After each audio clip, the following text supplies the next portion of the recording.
مفتی شاہ حسین قدیسی صاحب سے۔ مفتی صاحب، آج کے دور میں ہم دیکھتے ہیں ہم پہ یورپ یہ الزام لگاتا ہے کہ اسلام عورت کے حقوق نہیں ادا کرتا، پردے میں رکھتا ہے، حجاب دیتا ہے۔ اس سے مراد وہ یہ لیتے ہیں کہ پسماندگی کی طرف لے کے جاتا ہے، تعلیم سے دور رکھتا ہے۔ بہت سارے لوگوں نے فتویٰ بھی دیا ہے کہ عورت کا پڑھنا مخلوط ماحول میں تو ویسے ہی مناسب نہیں ہے، لیکن غیر ضروری انداز سے باہر نکلنا بھی مناسب نہیں ہے۔ کیا یہ عورت کی حقوق کی سلوبی نہیں ہے؟ کہ آپ نے سوال میں یہ بات کہی کہ مغرب یہ کہتا ہے، ہم مغرب سے پہلے اس کے کہنے سننے سے پہلے ہم اپنے گریبان میں ذرا جھانک کے دیکھیں کہ ہمارا نظام کیا ہے۔ صحیح۔ تو ہمارا نظام جو ہے وہ اللہ کی کتاب ہے اور حضور اکرم صلی اللہ علیہ وبارک وسلم کی حدیث ہے۔ یہ پورا ایک سسٹم ہے اور یہ دونوں وہ چیزیں ہیں جن کا وحی سے تعلق ہے۔ ایک کا براہ راست وحی سے تعلق ہے اور دوسرا حضور اکرم صلی اللہ علیہ وبارک وسلم وما ینطق عن الہوی ان هو الا وحی یوحی کے مطابق ہے۔ تو یہ دونوں چیزیں عورت کے بارے میں ہم بڑی تفصیل سے بتاتی ہیں کہ عورت ماں بھی ہوتی ہے، عورت بہن بھی ہوتی ہے، عورت بیوی بھی ہوتی ہے اور عورت بیٹی بھی ہوتی ہے۔ صحیح ہے۔ یہ چار بڑے قریبی رشتے ہر مرد کے عورت کے ساتھ ہوتے ہیں۔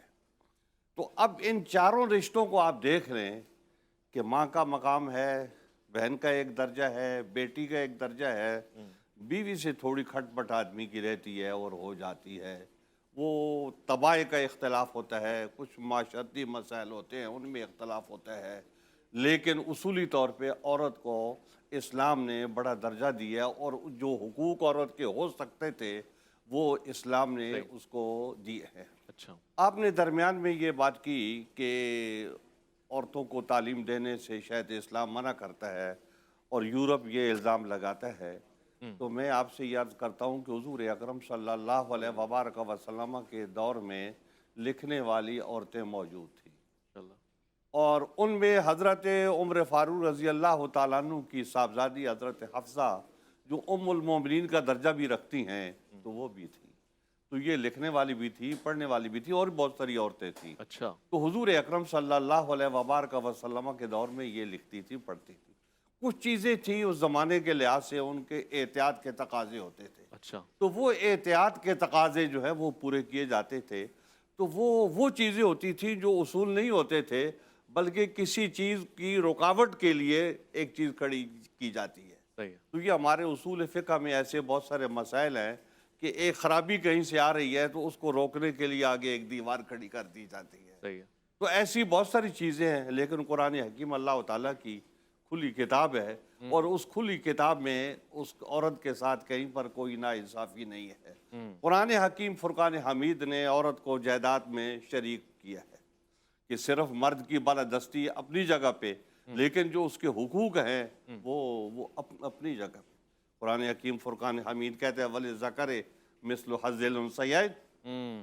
ایسی بہت ساری حضور اکرم صلی اللہ علیہ وبارک وسلم کی حدیث ہے اور بہت سارے احکام ایسے ہیں جیسے آپ بات کریں گے آگے تفصیل سے وہ آتے جائیں گی کہ قرآن حکیم فرقان حمید نے کس طریقے سے عورت کے حقوق کو بیان کیا اور حضور اکرم صلی اللہ علیہ وبارک وسلم نے ان کی وضاحت فرمائی۔ لیکن ایک بات طے ہے یورپ سے ہماری، وہ یہ ہے کہ الرجال قوامون علی النساء۔ ٹھیک ہے، اسی پہ میں نے بات بھی کی۔ یہ بات یہ ہے کہ ایک نظام ہے جو اسلام نے دیا ہے اور ایک سسٹم ہے جو اب یورپ نے دے رکھا ہے اور اس وقت روئے زمین پر وہ اس کو بالا کر رہا ہے۔ ٹھیک ہے۔ تو یورپ نے جو عورت کو حق دیا ہے، اسلام اس کو نہیں کہتا کہ وہ یہ حق ہے۔ ٹھیک ہے۔ اسلام نے جو حقوق عورت کی ذات کے حساب سے، اس کے جسم کے حساب سے وہ اس کو دیے تاکہ اس کو راحت ملے، سکون ملے، کسی مشقت کے کام میں، کسی تکلیف کے کام میں عورت کو جو ہے نا اسلام نے نہیں ڈالا۔ اب دیکھیں بچے ہوتے ہیں تو ان بچوں کی سب کی ذمہ داری، ان کے اخراجات پورے کرنے، سب کچھ کرنا یہ مرد کی ذمہ داری ہے، عورت کی ذمہ داری نہیں ہے۔ ٹھیک ہے۔ یورپ نے گھر سے اس رات و سکون میں گزارنے والا وقت جو ہے اس عورت کو گھر سے نکال کے تو اس کو دفتر میں پہنچا دیا ہے، وہ ادھر نوکری بھی کرے، بچوں کو بھی سنبھالے اور جو ہے نا ساری ذمہ داریاں اس پہ ڈال دی ہے۔ اسلام نے اس پہ کوئی ذمہ داری آسانی کر دی ہے، اسلام نے ریلیکس کر تو دیا۔ اس لیے الرجال قوامون علی النساء ہے کہ بالادستی جو ہے وہ مرد کی رہے گی۔ آپ مطلب یہ ہٹ کے مرد اور عورت کے جسم کی جو ساخت ہے، جی جو اس کے اندر صلاحیتیں اور جی قوتیں ہیں، جی ان کا تجزیہ کر کے آپ دیکھیں کہ اسلام نے جو کچھ اس کو دیا ہے ٹھیک فطرت ہے کے مطابق۔ ٹھیک ہے